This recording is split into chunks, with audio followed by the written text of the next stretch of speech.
गरुडगमन तव चरणकमलमिह मनसि लसतु मम नित्यम् गरुडगमन तव चरणकमलमिह मनसि लसतु मम नित्यम् मनसि लसतु मम नित्यम् मम तापमपाकुरु देव मम पापमपाकुरु देव मम तापमपाकुरु देव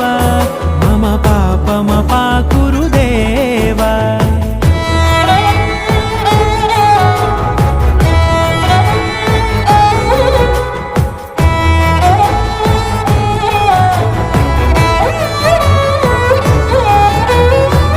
जनयन विधिनमुचिहरण मुख विबुध विनुत पद पद्मा जल जनयन विधिनमुचिहरण मुख विबुध विनुत पद पद्मा विबुध विनुत पद पद्मा।